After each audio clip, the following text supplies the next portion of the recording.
Imagine a man locked behind bars for 27 years, and another man rising from military command to become a beacon of African hope. Two different timelines, two different battles, but one shared vision: freedom. This is not just a story. Is a revolution. Is this the fire that burns in the hearts of warriors?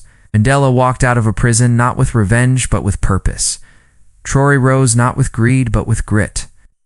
And today, the youth of Africa, the voice of the oppressed, the hope of the world stands at a crossroads. Will we rise, or will we bow? Will we fight, or will we forget? Power, real power, is not in the loud speeches or golden crowns. It's in sacrifice. It's in the quiet moments when no one is watching, when a man must choose between comfort and courage. Mandela made that choice the day he walked into prison, knowing he might never leave. He didn't choose bitterness. He chose legacy.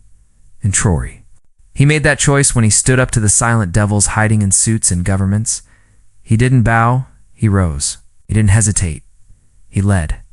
Because true leaders don't wait for the world to be ready. They move because their people are hurting, because justice doesn't knock politely, kicks the door down. These men weren't molded by privilege. They were carved by pain. They didn't inherit power. They earned it through scars, sleepless nights, and soul-deep commitment. While others bought titles, they built trust. While others chased applause, they chose accountability. That is why their voices still echo. Because they didn't speak from pride, they spoke from purpose. And that purpose? It wasn't just about liberation. It was about restoration. It was about building a new generation of Africans who don't ask for permission to dream, who don't shrink in rooms full of suits, who don't flinch when faced with fire. Mandela walked through fire for decades, but he came out carrying peace. He could have screamed revenge, but he whispered unity. He showed us that forgiveness is not weakness, it's revolutionary. And Traore, he reminds us that silence is betrayal, that when your people are crying, you cannot sit in golden chairs. You must rise, you must speak, you must fight. And he fights not with hatred, but with hope. Because he believes in the youth, in their potential, in their untold stories. That's what makes him dangerous. Not his weapons, but his words. It's not his rank, but his refusal to be bought. You see? They fear leaders like Mandela and Traore, not because of what they say, but because they awaken the sleeping. They ignite minds that were trained to stay quiet. They remind a colonized people that their identity is not for sale. That is the true threat awakening. Once you wake up a people, you cannot control them with aid or illusion. They start asking questions. They start taking back their land, their truth, their pride. And that's when empires fall. That is why we must not just admire them, we must become them. Their mission was not to be worshipped, it was to be continued. With how we lead, how we learn, how we love, our country's enough to challenge the systems that poison them.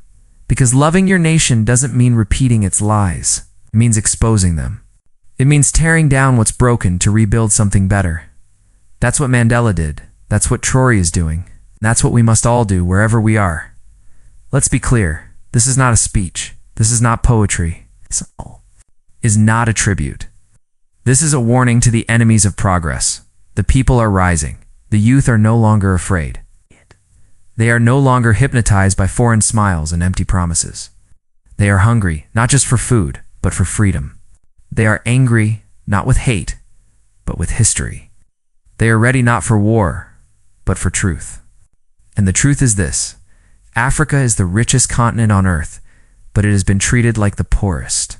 It is no coincidence. That is by design. And that design is being shattered by voices like Mandela's and Traore's. But hear us. The deeper truth, every single one of us has a piece of that power. You don't need a uniform to resist. You don't need a position to protect your people. You just need courage. You just need to look around and ask, why are our children hungry while our land feeds the world? You just need to ask, why are our schools broken while our minerals build foreign cities? You just need to say no more. Because the moment you start questioning, they start trembling. The moment you start building your own, they start fearing collapse. And they should, because the time of pretending is over. The time of manipulation is ending. This is the era of remembering, the era of returning, the era of reclaiming. We are not just Africans, we are descendants of kings, of inventors, of warriors. Our blood built empires. Our land saved economies. Our minds shaped civilizations. And now we rise. Let this be a message to every young African watching this. You are not weak. You are not late. You are not forgotten. You're the continuation of Mandela. You are the echo of Traore. You're the thunder that follows centuries of silence. Don't let them define you with statistics. No, let them. Sell you dreams while they steal your birthright. Stand up. Learn your history. Speak your truth. Lead your people. And above all, never trade your dignity for convenience. Mandela once said, "A winner is a dreamer who never gives up." Traore is showing us what happens when that dreamer dares to take the reins. And now the reins are in your hands. There are moments in history that don't just echo across time, they shatter the silence. And two men, separated by time but united by vision, dared to break that silence. Nelson Mandela, the man who endured 27 years of brutal imprisonment, and walked out not as a victim but as a visionary. And Ibrahim Traoré, the bold young revolutionary who refused to kneel before corruption and rose. Not as a politician, but as a protector of his people. This story isn't about politics. It's about power. Not the kind that sits in gold-covered halls, but the kind that rises from the dust, the kind that stirs in the hearts of those who have nothing but refuse to be nothing. When Mandela walked out of prison, he didn't seek revenge.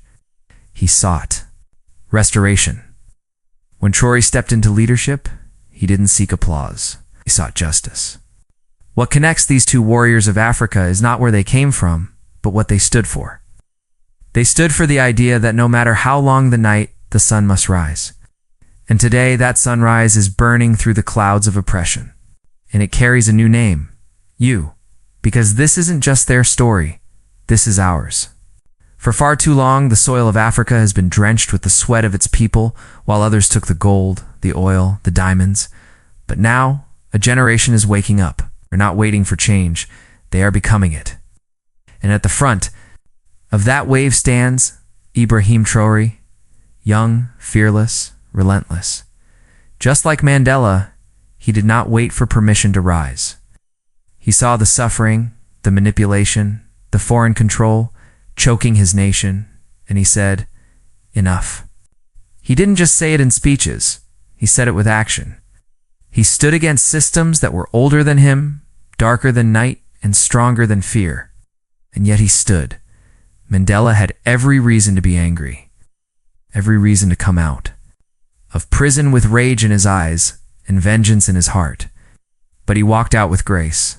That's what made him unstoppable. He showed us that true strength is not found in fists or guns. It's found in forgiveness, in purpose, refusing. To let bitterness destroy your vision and Traore, he's shown that strength lies not in compromise, but in clarity. In refusing to be bought and refusing to be used. While Mandela taught us the power of peace, Traore is teaching us the power of self-worth, of reclaiming identity, of drawing the line and saying, we will no longer be puppets. You see, there's a dangerous myth that says Africa is poor. No, Africa is rich in resources, in culture, in spirit. What's poor is the leadership that allowed exploitation. What's broken is the system that handed keys to outsiders while locking out its own children. But men like Mandela and Traore are here to flip that script. They are proof that one man with a vision can shake an empire. That courage is louder than corruption. That dignity cannot be imported, it must be defended. They called Mandela a terrorist. They called Traore a threat. But you know what they really fear? They fear their truth. Because the truth is, Africa doesn't need saving. It needs awakening. It needs its youth to rise, to learn, to lead.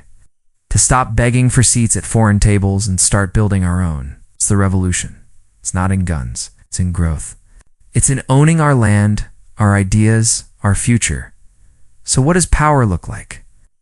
It looks like a man who spent nearly 3 decades behind bars, only to come out and forgive his captors.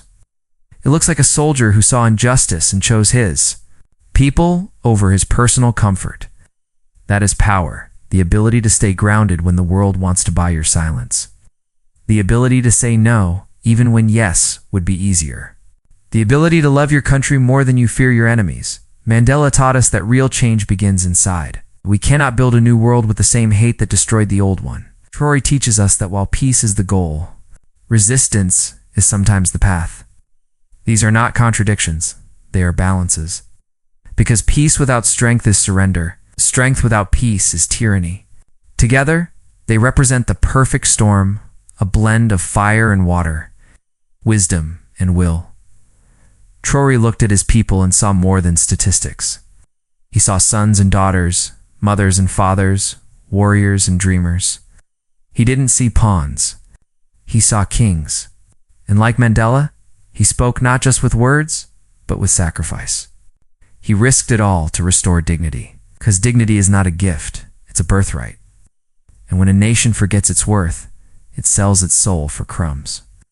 But when a nation remembers, it becomes unstoppable. They said Traore was too young. They said Mandela was too radical. Greatness never fits the mold. Greatness breaks it. That's why their stories matter. Not because they were perfect, but because they were persistent. Because they believed that freedom isn't given, it's taken. That history doesn't remember those who obeyed. It remembers those who refused. So now we ask you, what will they remember about us? Will they say we watched while others suffered? Or will they say, we stood, we spoke, we changed the course of destiny? The time of fear is over. The time of waiting is over. This is the time of fire, and fire burns.